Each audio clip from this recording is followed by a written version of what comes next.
भक्ति के साथ बाबा जी का व्यक्तित्व है। उन्होंने जब सुना, एक बात और भी बता दें, किसी संत को देखकर और संत का संतत्व जिस मूल आश्रय में है, मूल आश्रय क्या है? ईश्वर। श्रीमद् भागवत पुराण को पुराणों के लक्षण के साथ बताया। सर्ग, विसर्ग, स्थान, पोषण, ऊति, मन्वंतर, ईशानुकथा, निरोध, मुक्ति और आश्रय, ये पुराण के 10 लक्षण बताए हैं।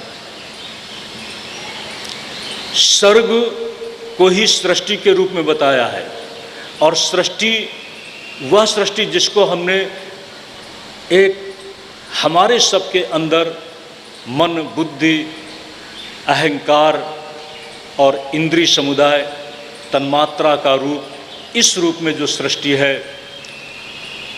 जो समान है, सब में एक रूप से है, उसको सर्ग बताया है। और विसर्ग का मतलब इन्हीं मूल उपादानों के साथ अलग अलग जो प्राणी समुदाय की रूपरेखा है, जिसमें स्थावर, जंगम, तिर्यक, मनुष्य और ये सनक, सनंदन, सनातन, सनत कुमार सब आ गए। 10 प्रकार की सृष्टि बताया है, ये सब विसर्ग है। सर्ग, विसर्ग, स्थान, पोषण, हम जिस संसार में चल रहे हैं, हमारे आश्रय विश्राम की भी जगह चाहिए, ये धरती। और मन के विश्राम की जगह कौन है? वह है शांति। हमारे जीवन को पोषण करने वाली जो व्यवस्था है, चाहे वह ज्ञान के द्वारा पोषण होता हो, चाहे वह शरीर के तल पर किसी साधन के द्वारा पोषण होता हो, पोषण के बिना हमारी जीवन यात्रा नहीं चलती। शरीर का पोषण हो और इसी के साथ मन का भी पोषण हो, हमारी बुद्धि का भी पोषण हो, हमारी आत्मा का भी पोषण हो, ये ज्ञान सापेक्ष है। भगवान शंकर संत जिस आश्रय को अपना करके संसार में चलते हैं, ध्यान दें सज्जनों, 2 शब्द हैं, एक है साधु और दूसरा है संत। साधु और संत में थोड़ा फर्क है। आप हमको साधु कहोगे कि संत कहोगे? साधु कहोगे? अच्छा, चलो आपसे बात ही कर लेते हैं। हमको आप साधु कहोगे या संत कहोगे, कहने में आपको शायद दुविधा हो। आपकी दुविधा को हम निकाल देते हैं। मुरारी बापू को आप क्या कहोगे? रमेश ओझा बहुत अच्छे श्रीमद् भागवत के कथाकार, उनको आप क्या कहते हो? हैं? संत। तो उनको साधु क्यों नहीं कहते?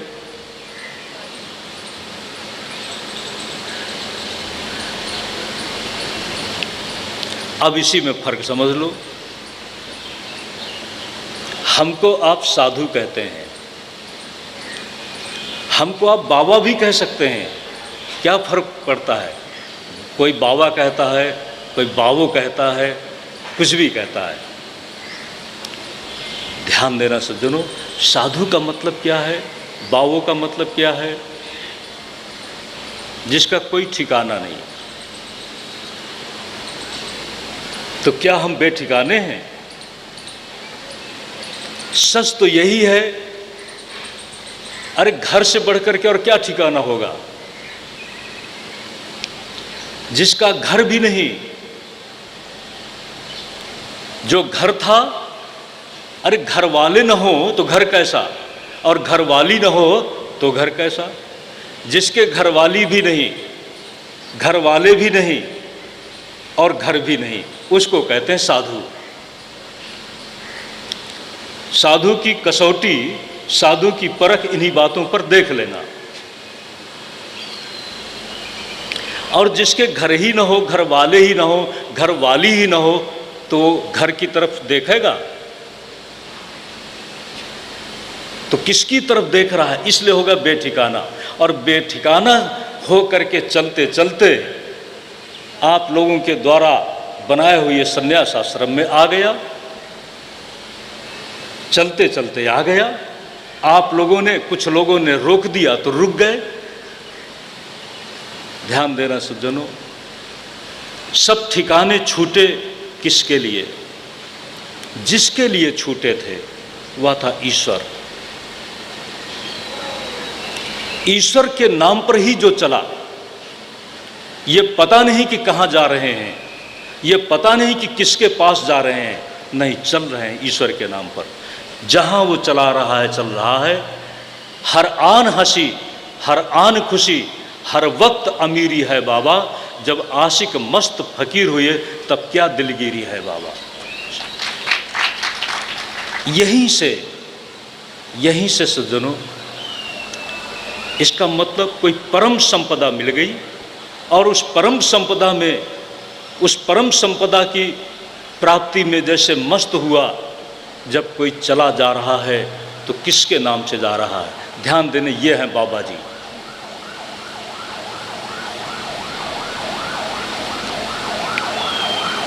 ऐसे बाबा जी संतों के परम प्रिय हैं। बाबा जी का ये वचन है, अयम ही परमो लाभः नृणाम साधु समागमः। ये जो बात बोल रहे हैं भागवत की ही है। जिस समय मार्कंडेय मुनि ने माया का दर्शन किया, और माया का दर्शन होने के बाद परम सहज समाधि में बैठे हुए हैं, उस समय माता पार्वती बाबा जी के साथ भ्रमण के लिए निकले हैं। ये श्रीमद् भागवत की कथा है। मार्कंडेय ऋषि को देखकर माता जी ने कहा बाबा जी से कि इस ब्राह्मण तपस्वी को कुछ देना चाहिए, मिलना चाहिए। बाबा जी ने कहा ये कुछ नहीं चाहता है, लेकिन हम इसके पास जरूर चलेंगे। क्यों चलेंगे? अयम ही परमो लाभः नृणाम साधु समागमः। ध्यान देना, बाबा जी स्वयं साधु और संत की कक्षा में दोनों का समागम है। ध्यान देना सज्जनों, दोनों का रूप है। कभी वो मूल से, मौलिक रूप से तो वो साधु ही हैं, और जब लोक कल्याण के लिए बहुत बड़ा एक प्रार्थना के माध्यम से अनुनय विनय के साथ एक प्रसंग खड़ा कर दिया गया, तो कहा ठीक है, शादी भी हो गई। इसलिए बाबा जी हमारे साधु और संत दोनों का संयुक्त रूप है। आज भी सज्जनों, साधु बेघरवारी ही होता है ज़्यादातर, और संत जो उस व्यवस्था से है। ध्यान देना सज्जनों, आप सब संत की कक्षा में रहना चाहिए। संत की कक्षा भी प्रगाढ़ तभी होगी जब आपके जीवन में किसी साधु का संबंध होगा। इसीलिए बाबा जी कहते हैं मार्कंडेय ऋषि के पास चलो, अयम ही परमो लाभः नृणाम साधु समागमः। ध्यान दें, साधु किसमें चलता है? ईश्वर की भावना में। जब बाबा जी को पता लगा कि वह ईश्वर अवतरित हो चुका है ईश्वर, तो जिसका हम ध्यान कर रहे थे, चलो उसकी कथा सुने। उसकी कथा सुनने के लिए कहाँ चलें? संसार में अगर अवतरित हुआ है तो ध्यान दें, नाटक, वो नाटक क्या है जिसमें पता चल जाए कि ये नाटक है। नाटक की चलती हुई भूमिकाओं को देखकर आप भूल जाते हैं, तभी तो आप कभी कभी किसी प्रसंग से जुड़कर कभी हर्ष में और कभी खेद में, यहाँ तक कभी आपकी आंखों में आंसू आ जाते हैं नाटक देखते देखते, क्योंकि आप ये ख्याल नहीं करते कि आप ये नाटक देख रहे हैं, आप समझते हैं ये सत्य देख रहे हैं। ध्यान देना सज्जनों, नाटक किसका? राम का अवतार होगा तो राम के अवतार में नाटक कौन कर रहा है? राम के रूप में कौन चल रहा है? चलने वाला तो ईश्वर है ना, लेकिन जिस रूप को उसने अपना रखा है वह है राम का रूप।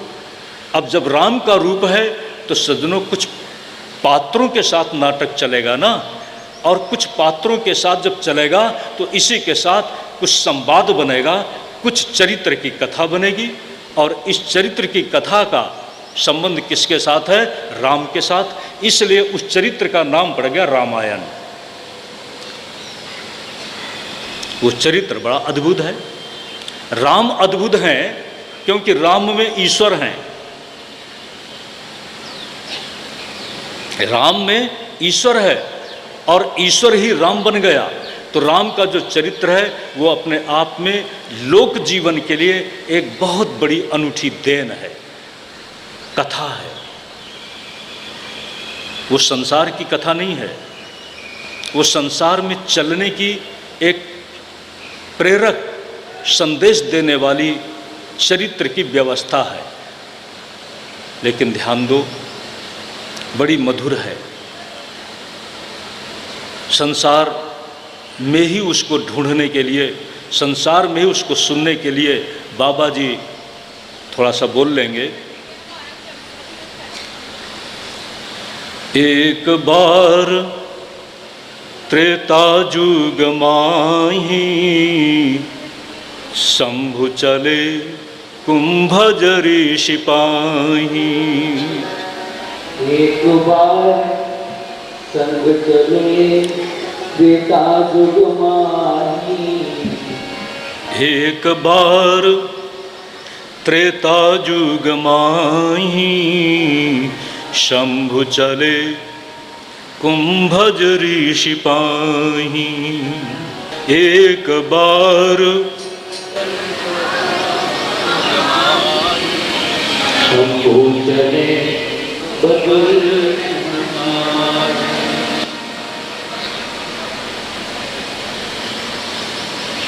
एक बार त्रेता जुग माही, शंभु चले कुंभज ऋषि पाही। क्यों? जिसका नाम जपते थे आपने सुना है, मंगल भवन अमंगल हारी, मंगल भवन अमंगल हारी। मंगल भवन अमंगल हारी। मंगल भवन अमंगल हारी। उमा सहित जेहि जपत पुरारी। उमा सहित जपत उमा सहित जेहि जपत पुरारी। उमा सहित जपत पुरारी। भगवान शंकर किसका नाम ले रहे थे? राम का। अब राम का व्यक्तित्व तो किसके साथ जुड़ा हुआ है उसका उल्लेख करते हैं। मंगल भवन अमंगल हारी। मंगल भवन अमंगल सो दशरथ अजिर बिहारी। प्रभु सदशरथ अजिर बिहारी। द्रवहु सो दशरथ अजिर बिहारी। प्रभु सदशरथ अजिर बिहारी। दशरथ के आंगन में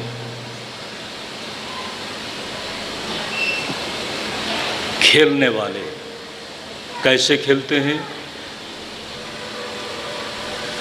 छोटे बच्चे के रूप में।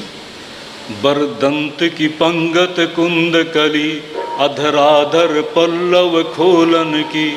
चपला चमकै घन बीच जगह छवि मोतिन माल अमोलन की। घुंघरार लटे लटकै मुख ऊपर कुंडल लोल कपोलन की। नवछावर प्राण करे तुलसी बलि जाऊं ललायन बोलन की। श्री राम जय राम जय जय राम। श्री राम जय राम जय जय राम। श्री राम जय राम जय जय राम। श्री राम जय राम जय जय राम।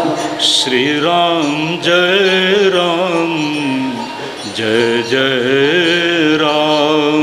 श्री राम जय राम जय जय राम।